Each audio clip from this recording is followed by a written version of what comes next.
Assalamualaikum warahmatullahi wabarakatuh. Saya Muhammad Ihsan Nasil, eh, ingin mempresentasikan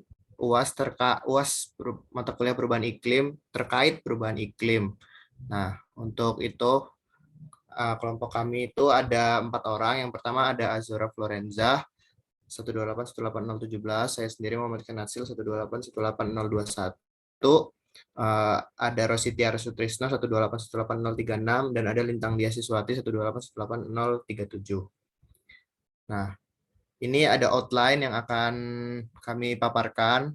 Yang pertama ada perubahan iklim itu apa sebenarnya. Yang kedua ada faktor penyebab perubahan iklim. Yang ketiga ada dampak perubahan iklim. Dan yang keempat adalah upaya menanggulangi perubahan iklim. Nah, yang pertama ada perubahan iklim itu sendiri itu sebenarnya apa? Nah, perubahan iklim bisa dikatakan itu adalah pertama kita mendefinisikan iklim dulu. Nah, iklim adalah kondisi rata-rata atmosfer atau rata-rata cuaca dalam jangka panjang yang biasanya itu waktunya 30 tahun, baik atmosfer, hidrosfer, biosfer, humanosfer, litosfer, dan kriosfer. Nah, untuk perubahan iklim sendiri adalah perubahan kondisi rata-rata cuaca, yaitu perubahan distribusi statistik pola cuaca gitu. Jadinya setelah 30 tahun ternyata berubah nih iklim yang sebelumnya. Seperti itu. Next. Baik, di sini saya akan menjelaskan mengenai faktor penyebab perubahan iklim. Next. Yang pertama ada penyebab eksternal perubahan iklim atau penyebab yang tidak dapat dikendalikan. Penyebab eksternal perubahan iklim yaitu perubahan pada lempeng tektonik, perubahan pada hubungan bumi dan matahari, perubahan pada kemiringan sumber rotasi bumi, perubahan pada presisi atau perputaran bumi, matahari sebagai sumber energi, kemudian letusan gunung berapi. Nah, perubahan pada lempeng tektonik itu menyebabkan komposisi darat dan lautnya berubah. Kemudian, perubahan pada hubungan bumi dan matahari itu akibat lintasan orbit yang tidak konstan, kadang-kadang lebih bulat atau lebih lonjong dengan periode waktu antara 100.000 hingga 400.000 tahun, sehingga jumlah energi yang diterima tidak konstan. Lalu kemiringan sumbu rotasi bumi yang berubah terhadap waktu dengan periode 40.000 tahun, di mana kemiringan sumbu rotasi bumi itu tidak selalu 23,5 derajat, kadang lebih condong atau lebih tegak. Kemudian perubahan presisi atau perputaran bumi terhadap waktu dengan periode 26.000 tahun, di mana bumi berputar pada sumbu rotasi seperti gasing yang mau mati, sehingga menyebabkan perubahan waktu pada musim di permukaan bumi. Lalu matahari sumber energi yang tidak konstan atau bervariasi yang disebabkan oleh aktivitas dari matahari itu sendiri. Kemudian letusan gunung berapi selain dapat menghasilkan partikel aerosol yang mendinginkan bumi, juga dapat melepaskan karbon dioksida yang menghangatkan bumi. Next. Kemudian penyebab internal perubahan iklim yaitu penyebab yang masih dapat dikendalikan, yaitu aktivitas-aktivitas manusia penghasil gas-gas rumah kaca. Di antaranya yaitu kegiatan industri, kendaraan bermotor, peternakan, pertanian, dan pembukaan lahan. Gas rumah kaca merupakan gas yang berkontribusi sangat besar terhadap pemanasan permukaan bumi. Tanpa gas rumah kaca, maka permukaan bumi akan menjadi sangat dingin. Gas rumah kaca berperan sebagai pemelihara temperatur permukaan bumi agar tetap nyaman untuk ditinggali. Namun, jika jumlahnya tidak terkontrol sangat besar, maka temperatur permukaan bumi akan menjadi sangat panas dan menjadi tidak nyaman untuk ditinggali dan berdampak pada iklim global. Kegiatan industri dan kendaraan bermotor dapat menghasilkan emisi CO2 yang dapat meningkatkan konsentrasi CO2 di atmosfer. Kemudian contoh peternakan yang bisa menimbulkan terjadinya efek rumah kaca adalah peternakan sapi, karena di sana banyak menghasilkan gas karbon dioksida dan gas metana yang sangat besar ke atmosfer. Gas ini dihasilkan dari kentut sapi dan kotoran sapi yang merupakan produksi dari bakteri pengurai dari perut sapi. Kemudian pertanian dapat mengeluarkan gas rumah kaca melalui pupuk-pupuk yang dapat menghasilkan gas metana dan nitrogen oksida. Lalu pohon dapat menyerap karbon dioksida, sehingga jika pohon ditebang, maka jumlah karbon dioksida di atmosfer akan semakin banyak, dan saat hutan dibakar, maka akan menghasilkan gas rumah kaca yang dapat meningkatkan konsentrasi gas rumah kaca di bumi. Nah, ada banyak hal yang mempengaruhi perubahan iklim dan aktivitas manusia inilah yang menjadi penyebab utama perubahan iklim saat ini. Siklus iklim alami dapat mengubah suhu bumi, tetapi membutuhkan waktu ribuan bahkan ratusan ribu tahun.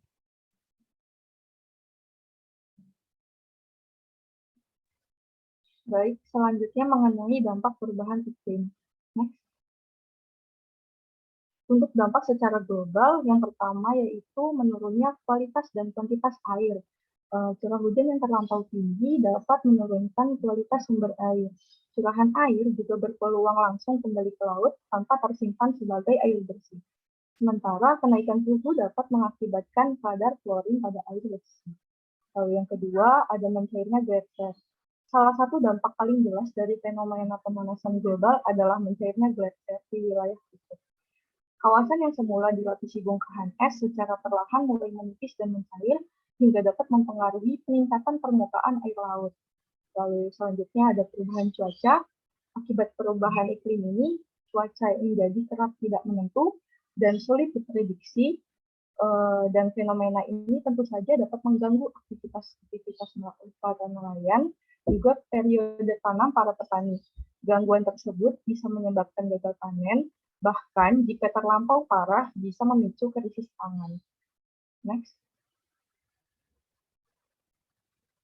Lalu dampak kedua yaitu di bidang pertanian, menurunnya kualitas, kesuburan, dan daya dukung lahan menyebabkan produktivitas hasil pertanian juga ikut menurun. Begitu juga dengan ketersediaan air yang semakin terbatas dan kualitasnya pun yang semakin menurun, seperti yang disebutkan di slide sebelumnya, juga menjadi penyebab terus anjloknya produksi pertanian. Jadwal tanam berbagai komoditi pertanian juga semakin besar kemungkinan terjadi kemungkinan gagal panen. Jadi next. Lalu selanjutnya di bidang kesehatan, yang pertama itu akan meningkatkan faktor risiko penyakit yang menular melalui vektor atau vector-borne disease. Biasanya vektor ini berupa nyamuk. Perubahan iklim mengakibatkan durasi musim yang tidak menentu. Menurut penelitian, kelembaban, curah hujan, dan jumlah hari hujan mempunyai hubungan positif dengan kasus DBD. Semakin tinggi curah hujan dan hari hujan, breeding phase, semakin meluas keberadaannya, maka kasus DBD semakin meningkat. Dalam beberapa dekade terakhir, frekuensi terjadinya penyakit semakin tinggi, seperti DBD, malaria, dan lain-lain. Dikutip dari Indodatin 2016, sejak tahun 1968 terjadi peningkatan kasus DBD dari 58 kasus menjadi 126.675 kasus pada 2015. Lalu yang kedua, meningkatkan faktor risiko penyakit yang menular melalui air atau waterborne disease. Suhu yang lebih panas berpengaruh pada produksi makanan dan ketersediaan air. Ketidakcukupan kualitas, kuantitas, dan aksesibilitas dapat membuka peluang munculnya penyakit bawaan air ini. Virus dan bakteri semakin berkembang pesat dengan adanya global warming, sehingga menyebabkan penyakit diare meningkat. Lalu yang ketiga, meningkatkan faktor risiko penyakit yang berhubungan dengan makanan dan gizi atau food-borne disease and nutrition.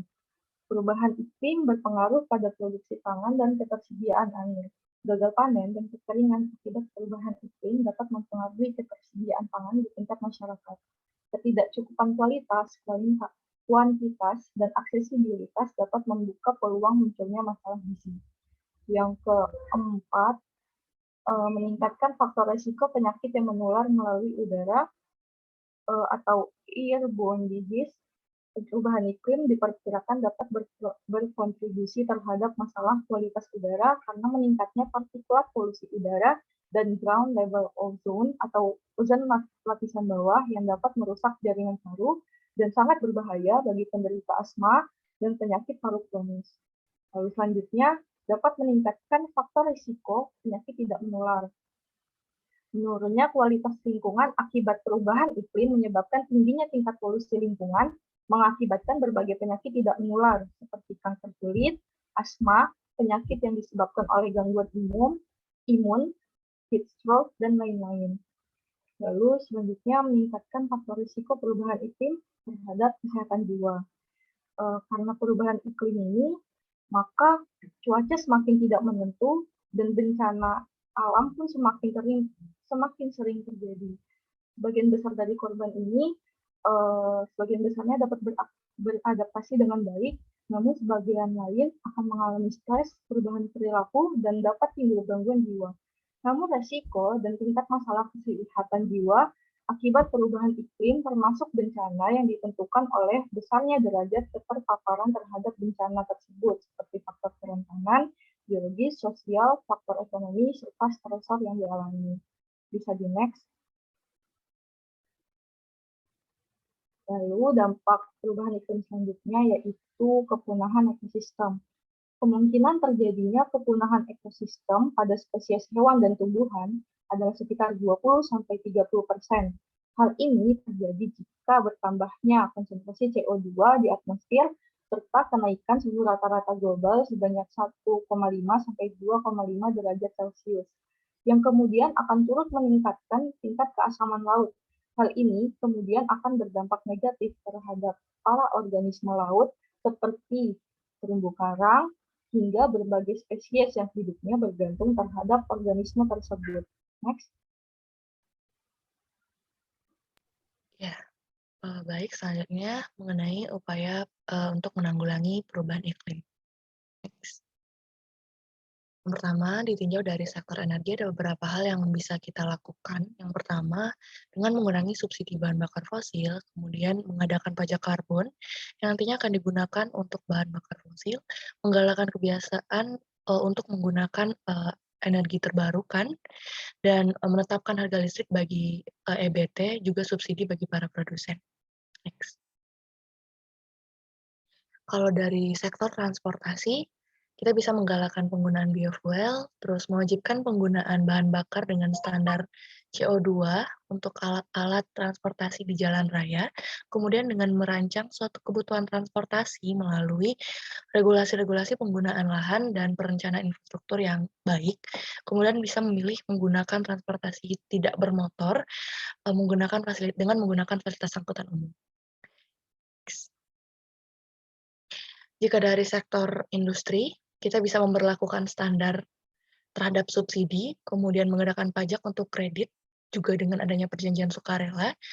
Kemudian jika industrinya dalam sektor pertanian, sebaiknya diberikan intensif finansial serta regulasi-regulasi yang akan memudahkan dalam memperbaiki manajemen lahan, irigasi akan menjadi lebih efisien. Terus menggunakan penggunaan pupuk serta mempertahankan kandungan karbon dalam tanah. Nah, dari sektor pertanian dan makanan, menurut Emission Cap Report 2018, sistem pangan dari produksi hingga konsumsi berpotensi mengurangi hingga 6,7 gigaton dari konsentrasi CO2, dan pangan menduduki urutan kedua setelah sektor energi. Nah, manusia butuh transformasi pangan global dalam 12 tahun ke depan, di mana limbah makanan akan dikurangi serta menjalankan diet dan pola hidup sehat melalui penurunan asupan protein hewani. Penduduk dunia juga perlu memberikan intensif pada pertanian supaya lebih tanggap terhadap perubahan iklim yang berkelanjutan, serta mengakhiri situasi pangan yang tidak adil saat ini, di mana lebih dari 820 juta orang sudah mengalami kekurangan gizi. Kalau dari sektor kehutanan, mungkin bisa dengan melindungi dan memulihkan hutan tropis, terus meningkatkan investasi, menghentikan deforestasi secara global untuk 10 tahun ke depan, dan restorasi bentang alam di tahun 2030 sejalan dengan berlangsungnya Bond Challenge. Oke, selanjutnya kesimpulan dari presentasi kami. Nah, yang pertama, penyebab perubahan iklim dibagi menjadi dua, yaitu yang dapat dikendalikan atau eksternal dan tidak dapat dikendalikan, yaitu internal. Yang kedua, ada perubahan iklim berdampak secara global, yaitu kualitas air menurun, mencairnya glacier, dan menyebabkan kenaikan muka air laut dan perubahan cuaca yang semakin tidak menentu. Lalu yang ketiga, ada perubahan iklim berdampak pada berbagai sektor dan yang kami highlight di presentasi kami saat ini, yaitu ada kesehatan, pertanian, dan juga ekosistem makhluk hidup itu sendiri. Demikianlah presentasi ujian akhir semester mata kuliah perubahan iklim dari kelompok 3. Terima kasih atas perhatiannya. Wassalamualaikum warahmatullahi wabarakatuh.